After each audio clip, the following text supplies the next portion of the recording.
Pollution का level अपने peak पर है। दिल्ली एनसीआर में हालत बहुत ज्यादा खराब है। सॉल्यूशन की बात करें तो इंडस्ट्रियल और कमर्शियल सेक्टर, ये दो ऐसे सेक्टर हैं जहां पर पावर बैकअप हमें 24/7 चाहिए, क्योंकि लोगों के बिजनेसेस चल रहे होते हैं, होटल, हॉस्पिटल, कॉलेजेस, हर जगह पावर बैकअप की रिक्वायरमेंट होती है और कोई भी अपने बिजनेस में लॉस नहीं चाहता। दिक्कत ये आ जाती है कि डीजल जेनसेट हर कोई यूज करता है और डीजल जेनसेट एक सबसे बड़ा सोर्स है एयर पॉल्यूशन का। आज की डेट में आप फैक्ट्री जैसा पूरा बड़ा लोड एक इलेक्ट्रॉनिक जेनसेट पर चला सकते हैं जो लिथियम बैटरी से बना होता है। आज की इस वीडियो में हम आपको इसी इलेक्ट्रॉनिक जेनसेट के बारे में बताएंगे। तो हमारे साथ इस वक्त हैं दिनेश शर्मा जी, जो इस फैक्ट्री के, इस प्लांट के हेड हैं, और इनसे हम थोड़े सवाल पूछेंगे, लाइक कितनी बड़ी ये फैक्ट्री है, किस चीज की फैक्ट्री है।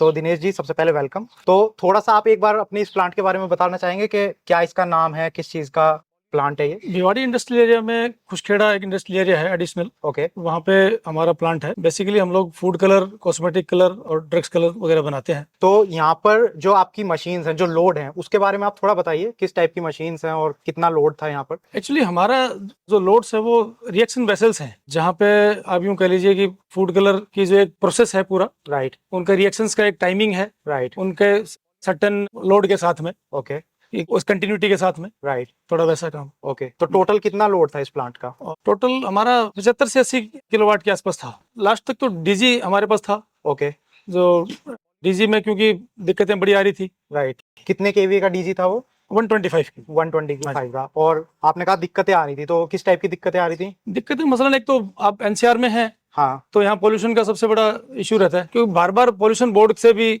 हमें नोटिस वगैरह आते रहते थे रेगुलर। ओके, कभी उसको चलाना है, कभी नहीं चलाना है, कभी 1 घंटे चलाना है, कभी 24 घंटे में 1 घंटे चलाना है। राइट। तो उसमें फिर प्रोडक्शन को बहुत बड़ा लॉस था। तो हम कुछ देख रहे थे कि इससे कैसे निजात पाई जाए या इसके बगैर कैसे काम करा जाए। तो अभी आपने उसका क्या सॉल्यूशन फाइंड आउट किया है? हमने लिथियम बैटरी वाले जो एनर्जी स्टोरेज हैं, हाँ जी, वो हमने लगाए हैं। सबसे पहले हमने 20 केवी का लिथियम वाला जो एनर्जी स्टोरेज है, ठीक है, सबसे पहले हमने ये लगाया। एक लगाया पहले? एक लगाया सबसे पहले। ठीक है। हमने हमारे प्लांट को 2-3-4 पार्ट में सेक्शन वाइज हमने डिवाइड कर लिया, लोड वाइज। एक बार हमने 20 केवी का लगाकर वो जो सेक्शन हमने इसके ऊपर डाला था, वो हमारा अंडर ऑब्जर्वेशन था अब तक 3-4 महीने से। ठीक है। तो हमने ये देखा कि उसके हमें अच्छे रिजल्ट मिले। इसको करने के बाद में जब हमें लगा कि इसमें कोई तरह का कोई इश्यू हुआ नहीं, रनिंग द प्लांट, जैसे पावर ट्रिप हुआ कि नहीं हुआ पता ही नहीं चलता था। अच्छा। देन वी डिसाइड कि यार हमें इसमें मूव करना चाहिए। ओके। उसके बाद हमने 20 केवी का एक, ओके, और 30 केवी का एक, हमने 2 और लगाए ऐसे।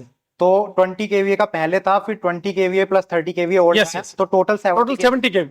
ठीक है। अभी आपने एक चीज कहा कि पावर ट्रिप होने पर आपको पता नहीं चलता था, तो पहले जब डीजल जेनसेट लगा हुआ था तब क्या प्रोसेस रहता था, जैसे पावर कट होती थी तो? ऑब्वियसली उसमें डीजल जेनसेट में क्या था कि एक पर्टिकुलर एक बंदे को हायर करना पड़ता था उसके लिए। अच्छा। एंगेज रखना पड़ता था उसमें। जो जब पावर ट्रिप होएगी, हाँ जी, तो बंदा जाके उसको ऑपरेट करेगा, और जब मेंस ऑन हो जाएगा फिर उसको ऑफ भी करेगा। तो अभी क्या होता है? अभी पावर कट होती अभी तो पता ही नहीं चलता। अभी तो आप ये देख लीजिए कि हमें किसी को मालूम ही नहीं होगा पावर कब ट्रिप हुई है। तो ये किस हिसाब से काम कर रहा है, नहीं कर रहा है, ये आपको कैसे पता चलता है? हम तो इसको डेस्कटॉप पे मॉनिटर करते हैं। अच्छा, IoT और रिमोट मॉनिटरिंग के थ्रू। अच्छा। तो हमें तो वहां जाकर देखने की जरूरत ही नहीं है। तो डेस्कटॉप पे डेस्क बैठे हैं, सीट पे बैठे हैं, वहीं देख रहे हैं। तो दिनेश जी, जैसे आपने डीजल जेनसेट से अब इस पर स्विच करा है और मशीन्स आपकी सारी चल रही हैं, तो ये लोड तो अच्छे से मैनेज कर रही है, वो चीज हम समझ गए।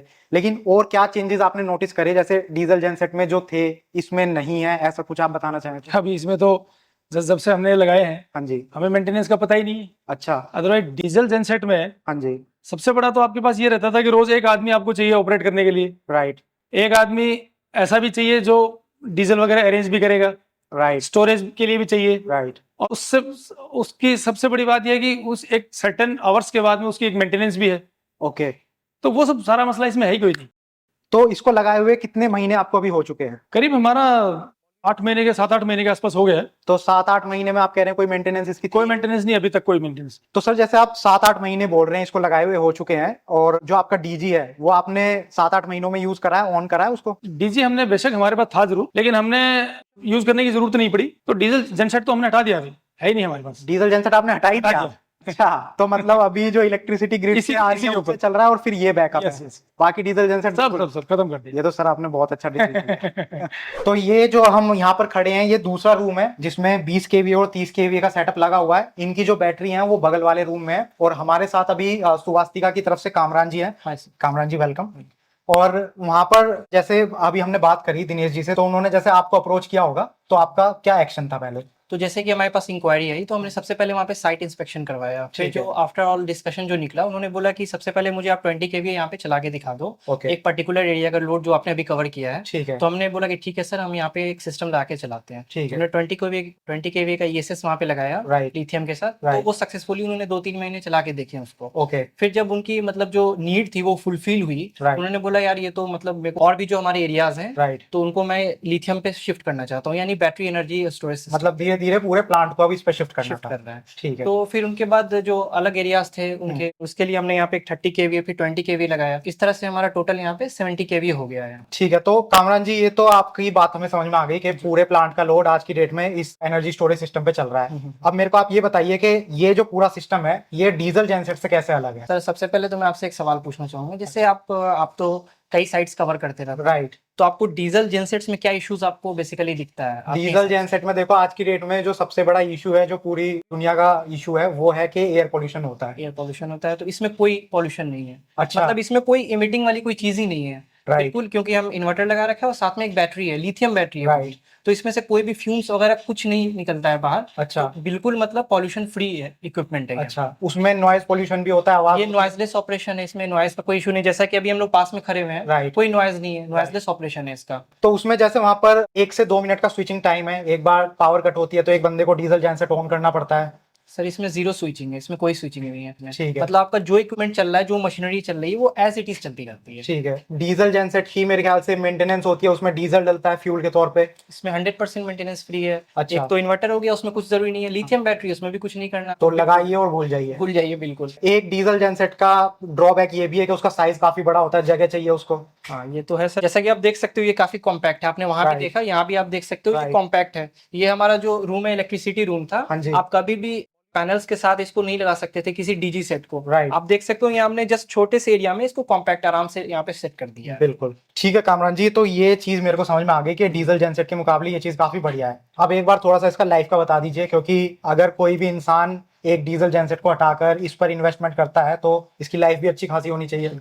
जो इन्वर्टर्स आते हैं सर, ये काफी लॉन्ग लाइफ होता है, इसमें कुछ आपको इश्यूज नहीं आती है। हाँ जी। ठीक है। जो बैटरी बैंक हमारी, इसकी जो लाइफ साइकिल है वो कम से कम एस्टिमेटेड 10 ईयर्स है। कम से कम 10 साल है, कम से कम उससे 10 ज्यादा भी चल जाती उससे है। ज्यादा चल सकती है। It all depends on the load. और कामरान जी, एक चीज और बताइए कि जैसे ये हम फैक्ट्री में खड़े हैं, फैक्ट्री का ये लोड उठा रहा है, आई थिंक फैक्ट्री से बड़ा लोड तो कहीं भी नहीं होता, सबसे ज्यादा मैक्सिमम लोड यहीं पर है।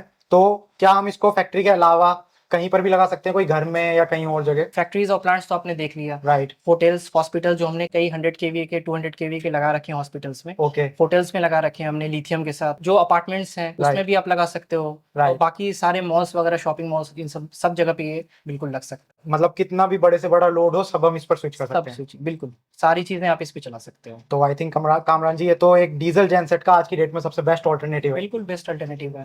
तो देखा आप लोगों ने कैसे एक पूरा फैक्ट्री का लोड भी आज की डेट में लिथियम एनर्जी स्टोरेज सिस्टम पे चल रहा है।